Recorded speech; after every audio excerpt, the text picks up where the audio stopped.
Hey guys, Jake here from Inside Sim Racing, and today we're going to be hopping into some NASCAR 25. Now, I've been told this game has gone through about 10 or so patches, which is not the greatest thing that you want to hear about on a new NASCAR 25 release, especially since we haven't got one since 2021 with Ignition. Now, we did our first video on the channel, and it had a plethora of issues, so we're here with a fresh perspective to see what this game has to offer. Let's get into it.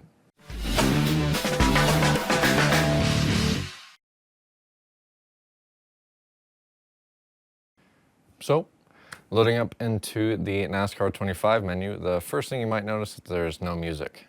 So obviously, because we're trying to upload on YouTube, copyright infringement, can't show the soundtrack music for the game, but I can tell you that in my opinion, it's pretty good, not too shabby. It does have, some people like Three Doors Down and some other folks in there, and not too shabby. First, getting into this, let's talk about the career mode. So I'm just gonna hop in here. I'm on week 7 of the Arkham Menard series, and I think career is the first thing that I want to start out with in this game, because I think most of you that are here or going to watch this video are looking to buy NASCAR 25 or mainly interested in the career mode, which, I mean, that's what I would play the game for, and that's the only thing I'd want the game for. So in here, you can see that, we have things like garage. You can see that we have body, chassis, engine, suspension. It's all a wear system, and you have to repair it. You have to earn points to repair that so you can make it to the next race, and you lose power points in the car, yada yada. You also have the parts store where you can buy upgraded parts, and you can also buy duplicates so you can have them ready to go instead of spending the WP points to repair them. So they have like this little team messages, stuff like that. And you have your office where you can manage your team, look at staff, sponsors, stuff like that.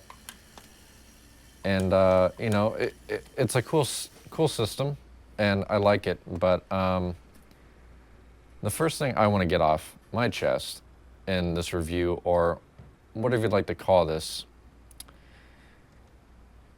really try to understand what they're taking from you and the aspect of NASCAR and what makes it NASCAR.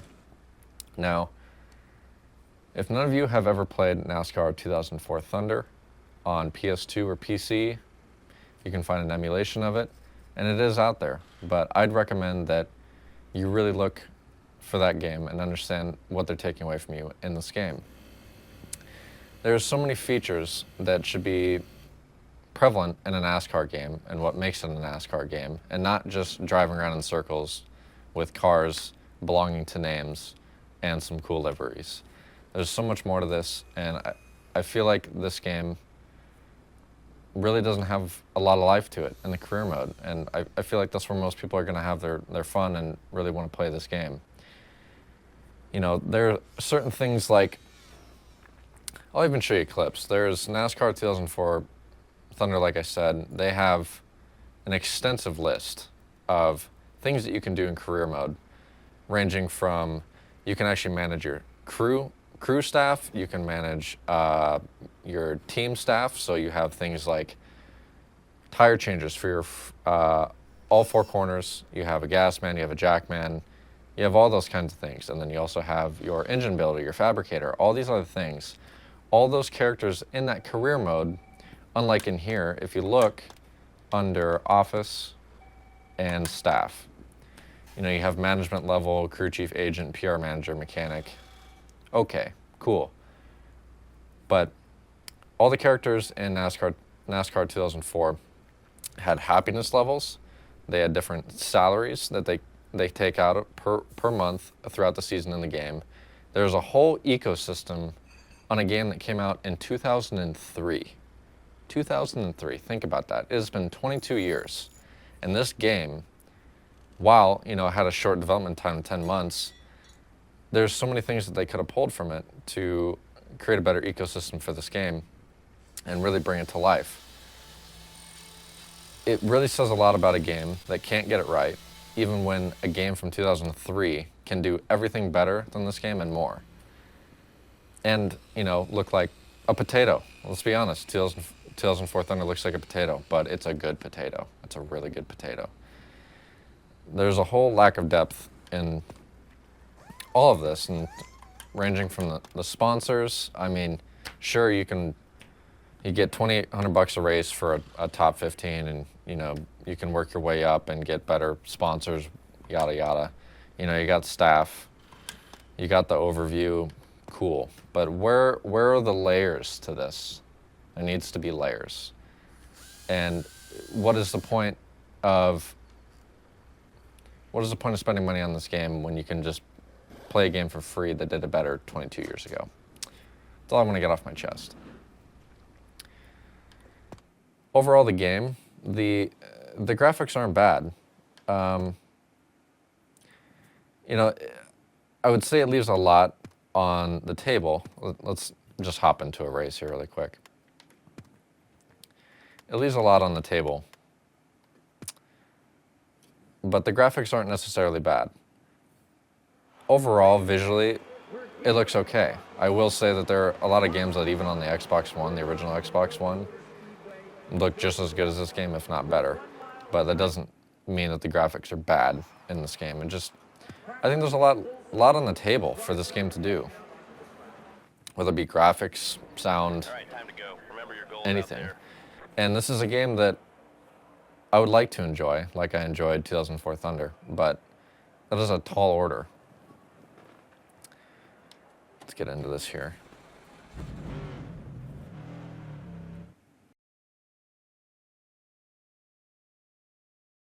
So you can see visually, the graphics really aren't bad. There's a one line. You know, asphalt looks really good. Shadows, you know, everything.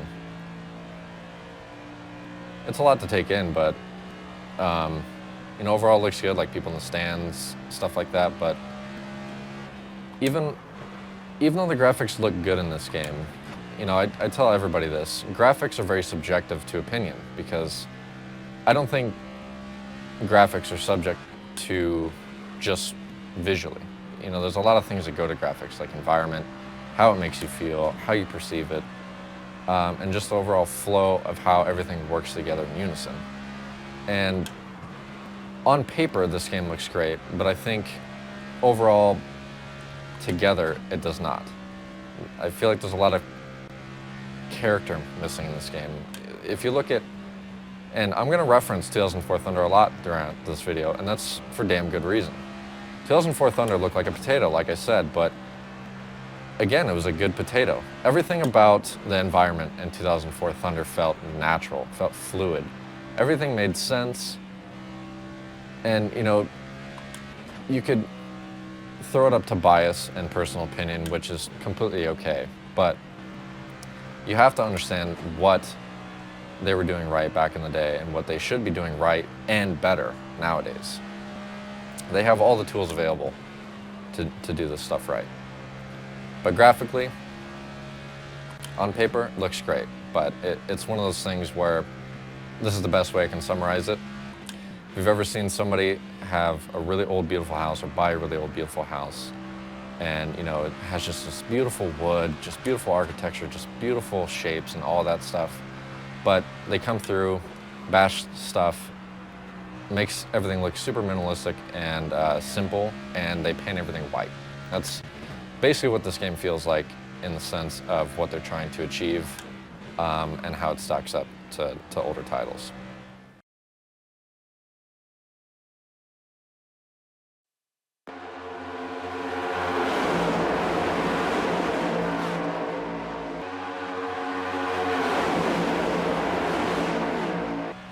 Overall, things like, you know, sound is not too bad. You can hear me ripping around Dover right now.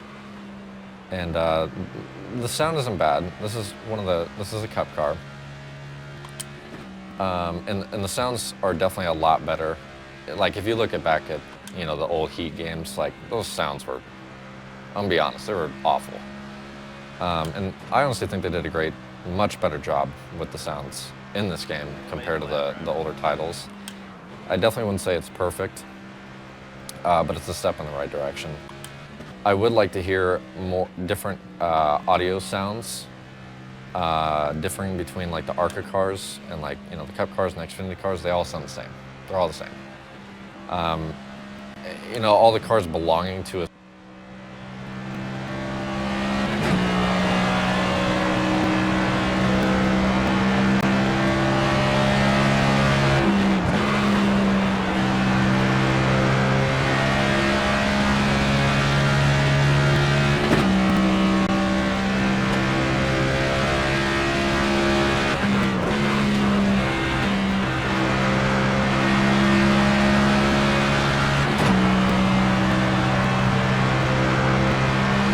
amazing lap driver.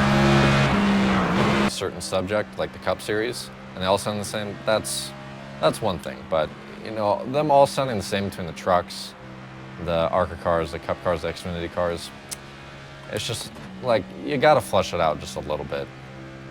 Because I mean, for the sounds that are here, they're really great. I think this is probably some of the best sounds out of the whole series that we've gotten since 2004 Thunder. And I think it, you know, there's a lot on the table for it to be improved on. And, you know, the bass for the sounds is pretty good. You know, things like lockup. I would like to hear just a little bit more tire sounds. But overall, it's not bad.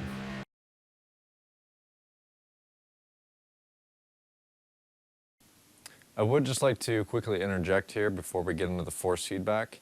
Now, there is one issue with the force feedback that I did not talk about later in the video, and it's the fact that from about 20 to 30 degrees at the center of the wheel, there's a complete lack of feeling and or detail in the wheel, and that force feedback really only comes in the corners. And we notice this is happening on both console and the PC port, so we're hoping that, you know, an update coming out will fix this and alleviate that issue. But you'll notice that it causes some oscillation when I'm going down the straights and why the car just kind of waves left and right. And I put it out of my mind for the video, but I did want to reiterate that issue for the video. So with that being said, let's get back into it.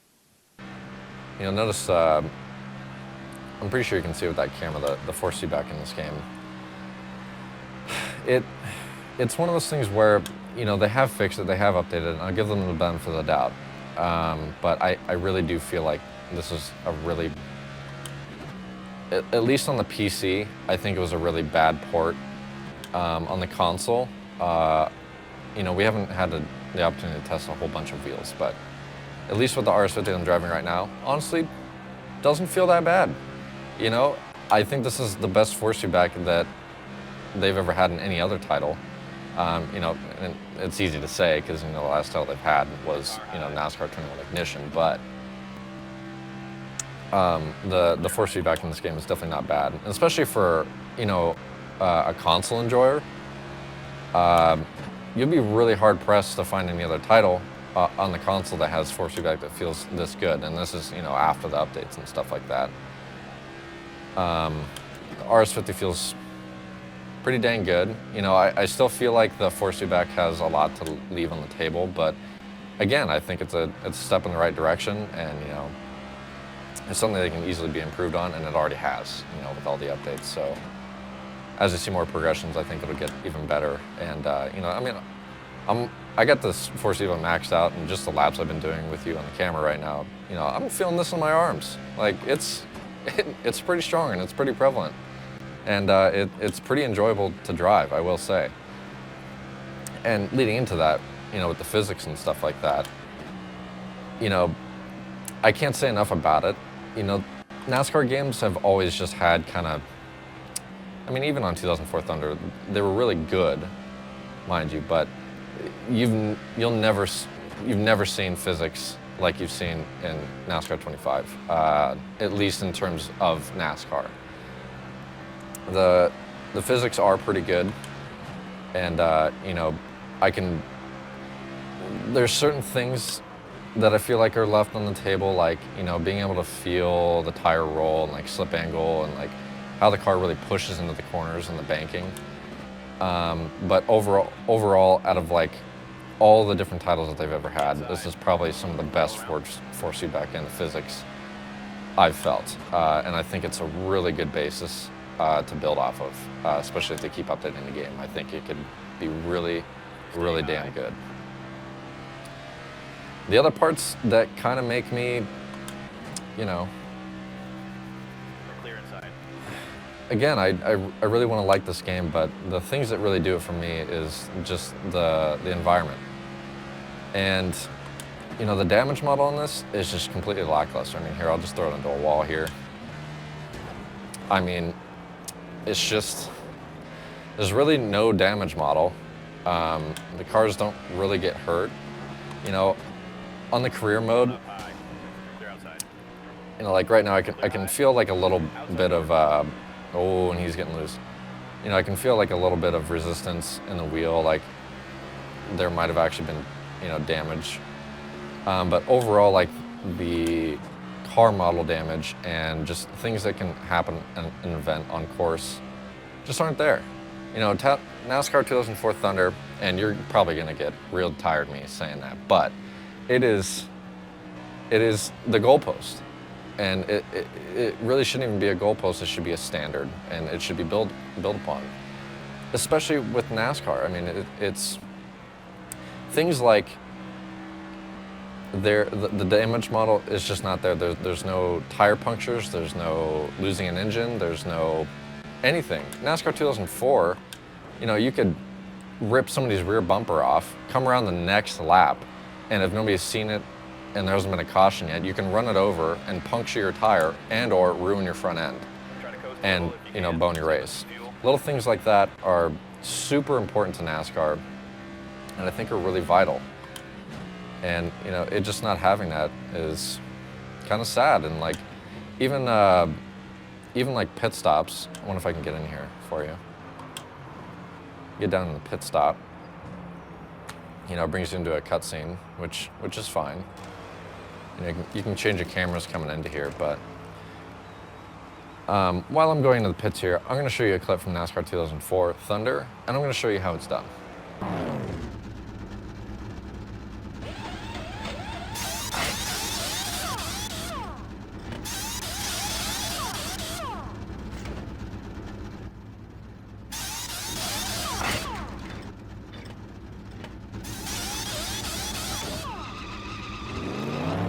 Not whatever this is.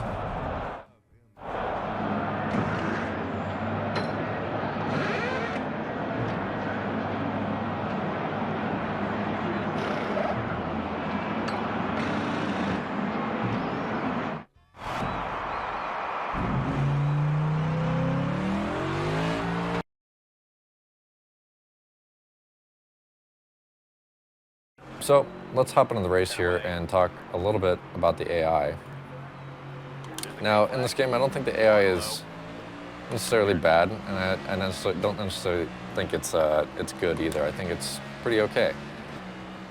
You know, the drivers can act really aggressive sometimes, and they also do good things like working together, like bump drafting and stuff like that. But overall, I find it hard to find any sort of fluidity to the actual AI and or it's hard to feel like you're actually racing against another human, which I know is weird to say, but I mean that in the sense of like there's no, you know, drivers don't get particularly angry with you if you do something else, or they don't try to help if you're an ally to them. They just kind of do whatever they're designed to do. Like, if you look at NASCAR 2004 Thunder, they introduced a rivalry system. So you had what you could have as a rival or an ally, and so a rival can go all the way down to -100, and an ally can go all the way up to +100. And you basically had a system, and how you treated other cars on track is how they would treat you back in return. So if you were an ally, you know, they would help you with bump drafting and you know, help you get into certain spots so you could work together to get up to the front. And if they're a rival, you know, maybe if you pass them, they might try to shove you off track, or they'll slam you hard into a braking zone. things like that. And I feel like certain things like that to really bring life into the AI, especially if you're going to be playing alone on career mode, is really important. So I'd like to see systems like that implemented again, and I think it would bring a whole other level to this.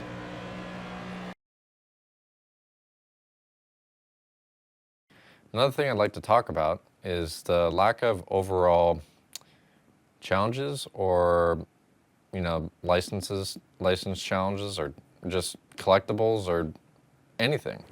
I think part of having a career mode and games like this is like you're working towards achievements. You're trying to win championships, stuff like that, and you want something to show for it.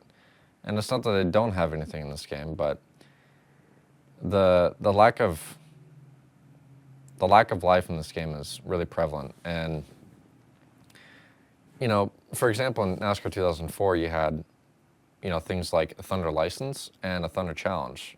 The Thunder license, you could go through like a driving school, and you had Richard Petty commenting and talking with you and going through with you on these license challenges, learning how to do stuff.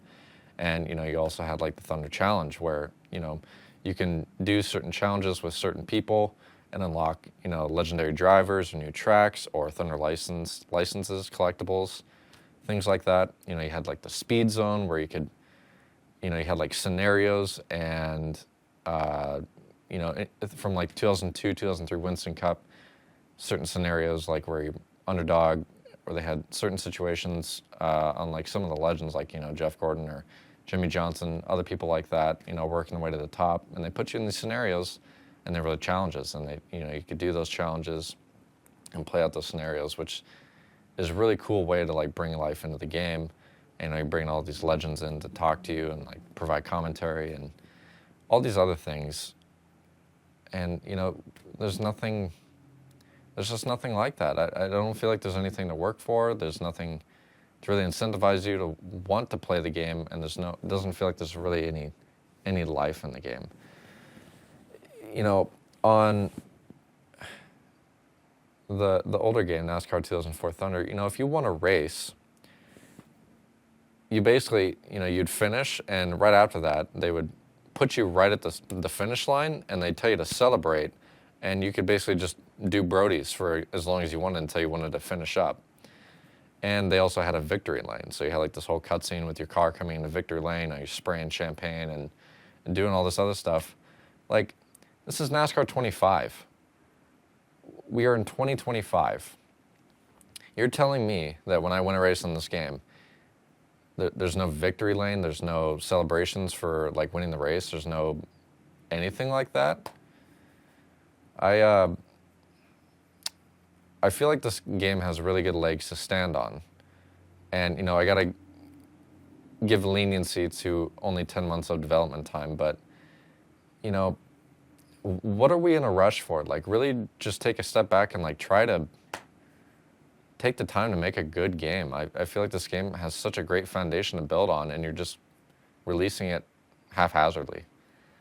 I really do think you should consider buying, really think about if you want to buy this game, and if you want to give it a couple years, whether they, take this and then make a NASCAR 26. Really, I would honestly just play NASCAR 2004 Thunder if you really want a great experience until they come out with NASCAR 26 or come out with the next iteration of this game. I personally would not want to spend $60 on this game with the lack of content that comes with the game. On NASCAR 2004 Thunder, you had, I think, like Terry Labonte, for example, I think he alone had like 9 or 10 different liveries just on one car. And I know it's a different time, and you got different roster and different drivers and stuff like that, but like, it still speaks precedent to the lack of content in the game. So that was my 2 cents on the game. This is kind of a looser review, but this is more so a video on telling you to not settle for less when it comes to newer games coming out, especially when people have been doing it better, like I said, 22 years ago. And just really think about this stuff. So I am Jake Snen with Inside Sim Racing. If you enjoyed this more looser review format, or just me kind of shooting the shit about talking about, you know, whatever new game is coming out, you know, if you like this format, let me know. If you don't, and you know, I should switch it up and not be such a meh, meh, meh, meh, also let me know. But with that being said, I will catch you around and see you in the next video.